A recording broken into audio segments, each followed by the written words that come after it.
Ladies and gentlemen, this is just an update on Josephine Wright. I got a little more history of her life on that land and in the home that she presently have. And she's still in her fight. Nothing has changed, but they're still harassing her. And she said she just want to be left alone. And I don't blame her at all. You know, these things historically have always happened to our people. Whenever them folks, decide they want something built, they will purposely look around where we live and then uproot our lives. They have been doing this forever. It could be open land everywhere. They won't go to that land. They come to our neighborhoods and try to destroy our lives. And unfortunately, in most cases, our people ended up with nothing after their homes were bulldozed.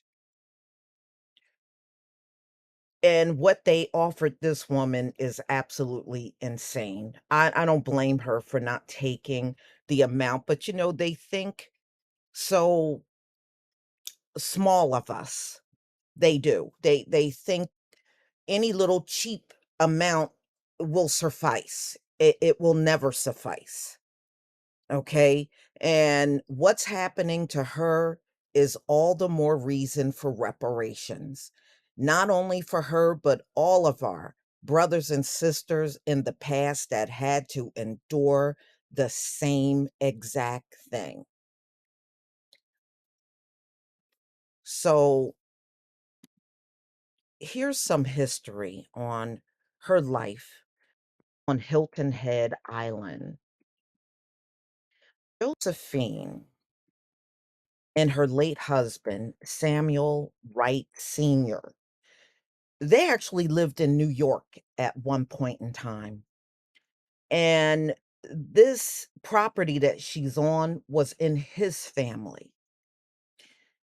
And so they decided at one point in time in their life to move to Hilton Head Island to this property that they had, family property. And they did this 30 years ago. They wanted to get out of New York to seek peace and relaxation on this property. This house sits on 1.8 acres of land, and it's been in her husband's family since the end of the Civil War. And they carried out a lot of their family traditions in this house. The family would come together for Thanksgiving, for Christmas. They planted trees and shrubs, and they added on the porch to the house. It did not have that originally. So, Josephine Wright, we know she is 93 years old. She looks amazing for 93. And she acquired the deed for this land in 2012. Her husband, Samuel Wright Sr., he passed away back in 1998. This is according to her granddaughter, Tracy Love Graves. So, it's like anywhere, once you move into a house, you establish a history there. And she has quite a history. So now Wright's beloved land and her house is in the center of a legal battle with a developer. And of course, they are playing dirty. So this is a Georgia-based developer, Bailey Point Investment LLC. They are constructing brand new homes, 147 brand new homes around where Josephine Wright lives. And we know who they're building those homes for, right? Okay, don't be naive. You know who they're building those homes for. This is another way of pushing our people out of the land, robbing them of generational wealth. and offering them chump change for what they know is of value. All right. So Graves said Bailey Point previously showed up at her grandmother's house and offered, listen to this. Remember, this is 1.8 acres of land. They offered her $30,000. Y'all, there is no place on this planet in America she can take $30,000 and get 1.8 acres of land. They're not even giving her enough to purchase another home and land of that equivalent size. They don't care what they're throwing at this woman. $30,000. It just goes to show you how low they think of us. They don't think we're worthy of a decent amount for what we have. So they want to offer you pennies on the dollar for that particular land. And she wouldn't take it. And I don't blame her for declining that offer. I would have declined that offer. I would not have taken that offer. There is nowhere she's going to go with $30,000 and get a decent home and a piece of land of that same size.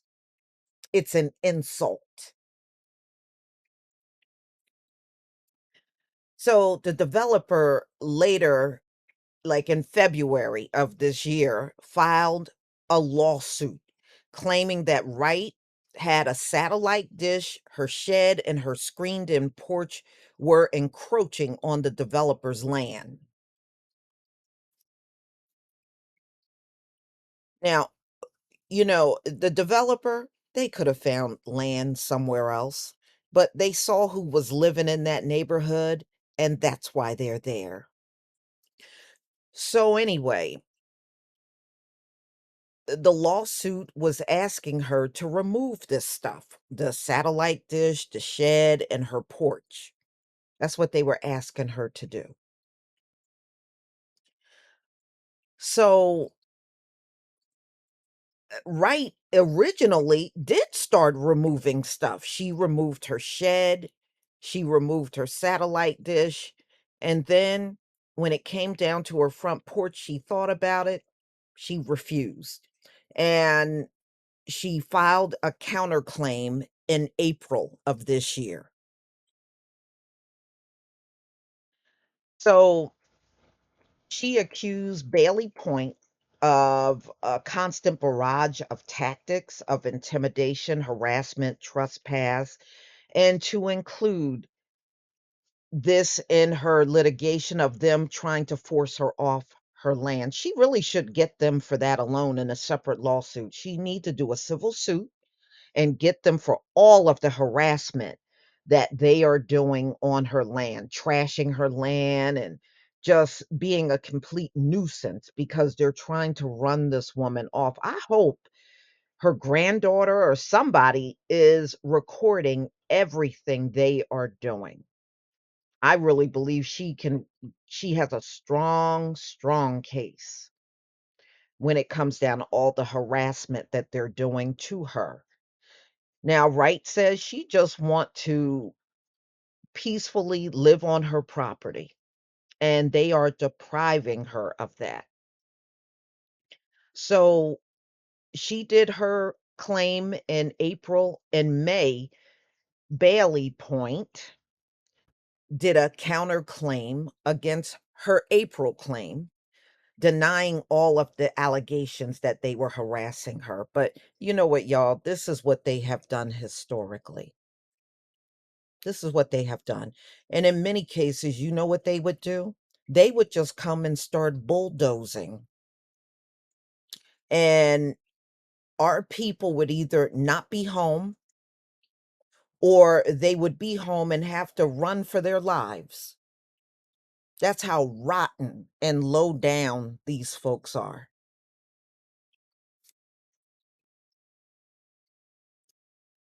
So,